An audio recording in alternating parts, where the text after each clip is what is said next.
হজযাত্রী বিমান উড়তেই ইঞ্জিনে আগুন, জরুরি অবতরণ। পবিত্র হজ পালনের উদ্দেশ্যে সারা বিশ্বের মুসলিমরা সৌদি আরবে যাওয়া শুরু করেছে।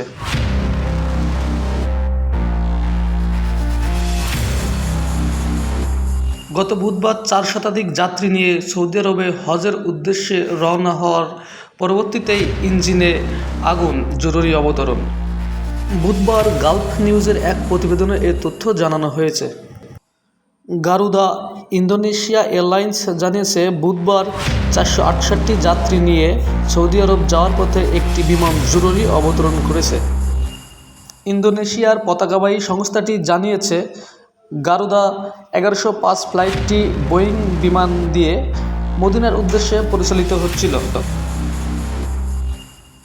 স্থানীয় সময় 5টা 15 এটি ইন্দোনেশিয়ার মাকাসা শহরে অবতরণ করে।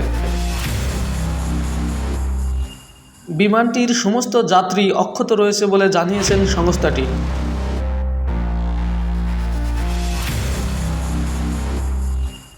গারুদার নির্বাহী পরিচালক ইরফান সেটিয়াপুত্রা এক বিবৃতিতে বলেন, বিমানটি উড্ডয়নের পরপরই ইঞ্জিনে স্ফুলিঙ্গ দেখা যায়। সম্ভবত এটি যাত্রা শুরুর আগে ভালোভাবে পরীক্ষা করা হয়নি। আগুন দেখতে পেয়ে তাৎক্ষণিক অবতরণের সিদ্ধান্ত নেন পাইলট।